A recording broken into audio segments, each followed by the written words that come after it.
Hello dear viewers and my lovely kids, welcome back BDD classes. आज मैं फिर से आ गई हूँ एक नए टॉपिक के साथ और आज का टॉपिक है हिंदी के व्यंजन को तथा संयुक्ताक्षर को इंग्लिश में कैसे लिखें, यानी कि हिंदी के व्यंजन को और संयुक्ताक्षर को हिंदी या इंग्लिश अनुवाद, हिंदी इंग्लिश दोनों में मैं बताऊँगी। तो आइए बिना लेट किए शुरू करते हैं। तो सबसे पहला हिंदी का व्यंजन आता है क। के से क को इंग्लिश में लिखेंगे के। जैसे कमल अगर लिखना है तो एक तो लोटस मीन्स कमल हो गया, लेकिन अगर किसी का नाम है कमल तब आप लोटस नहीं लिख सकते, उसको हिज्जे करना पड़ेगा, वहाँ पे आपको के लिखना पड़ेगा। तो इसलिए जहाँ भी क देखिए तो वहाँ पे के लिखाएगा। फिर आता है क के बाद ख को इंग्लिश में लिखते हैं के एच से ख के बाद आता है ग, जी से ग को इंग्लिश में लिखेंगे जी। ग के बाद आता है घ को इंग्लिश में लिखेंगे जी एच से घ के बाद आता है अंग, एन जी से अंग।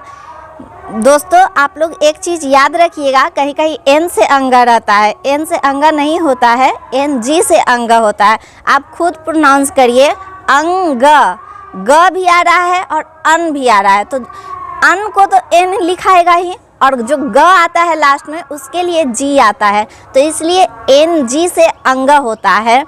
फिर आता है अंगा के बाद अगला व्यंजन च को इंग्लिश में लिखेंगे सी एच से च के बाद आता है छ को इंग्लिश में लिखेंगे सी डबल एच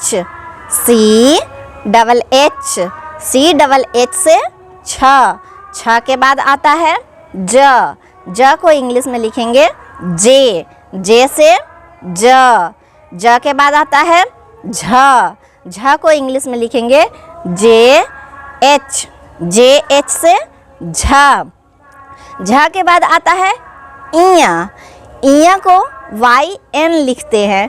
इसमें भी कितना लोग एन लिखते हैं जो कि गलत है, वाई एन से इया होता है।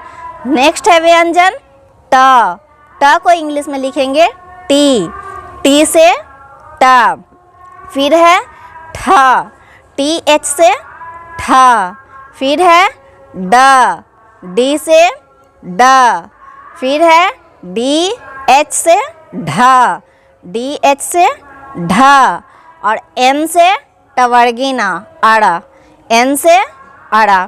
फिर नेक्स्ट व्यंजन है त को भी लिखेंगे टी, जैसे ट को लिखे हम लोग टी से, वैसे ही जहाँ भी त रहेगा उसको भी हम लोग टी लिखेंगे।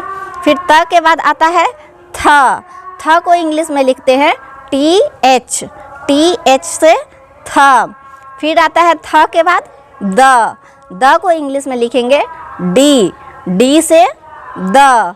फिर आता है द के बाद ध को इंग्लिश में लिखेंगे डी और एच से ध।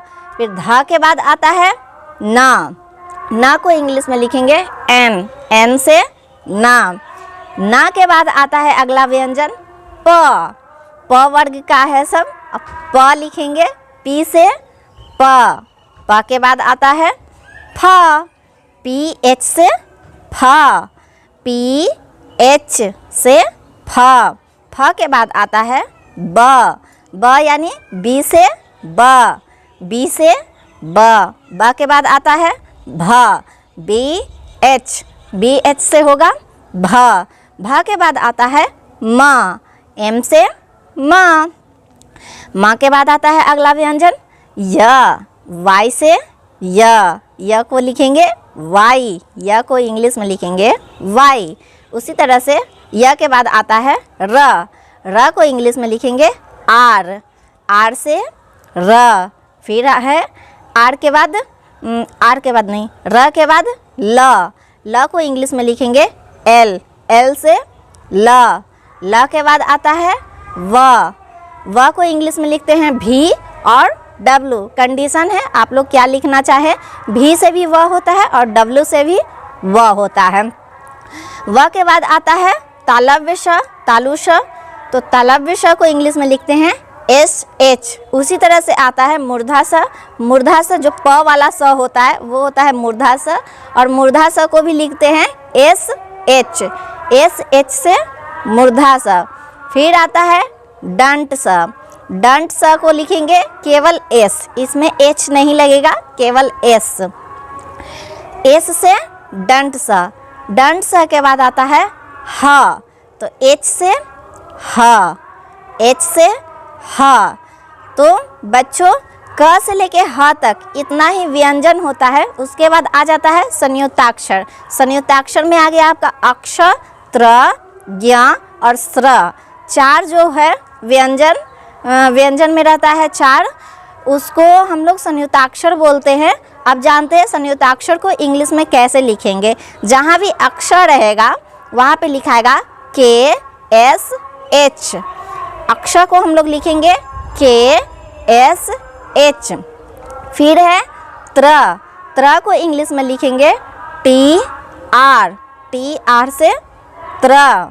फिर आता है ज्ञ, ज्ञ में भी कभी कभी कन्फ्यूजन रहता है, क्योंकि अगर इसको प्रोनाउंसिएशन के आधार पे देखें तो GY से ज्ञ होता है, लेकिन JN से भी ज्ञ होता है। तो यहाँ पे कंफ्यूज नहीं होना है। यहाँ भी जैसे व को आप दो लेटर से डिनोट करते हैं V और W, वैसे ही ज्ञ को भी प्रोनाउंसिएशन के भी आधार पे देखा जाता है। या फिर अगर केवल आपको जैसे बच्चों को अगर लिखना है, मैम दी है अगर लिखने के लिए, तो वहाँ पे आप JN भी कर सकते हो, तो आपको सही होगा। तो JN से भी ज्ञ होता है और GY से भी ज्ञ होता है। ज्ञ के बाद आता है लास्ट संयुक्ताक्षर स्र। स्र को इंग्लिश में लिखते हैं SHR, SHR से हो गया स्र। आशा करती हूँ बच्चों ये वीडियो आपको पसंद आया होगा और समझ में भी आया होगा। अगर ये वीडियो आपको थोड़ा भी हेल्पफुल लगा हो तो प्लीज़ इस वीडियो को लाइक करिए, शेयर करिए, सब्सक्राइब करिए। मिलते हैं नेक्स्ट वीडियो में एक नए टॉपिक के साथ। तब तक के लिए बाय।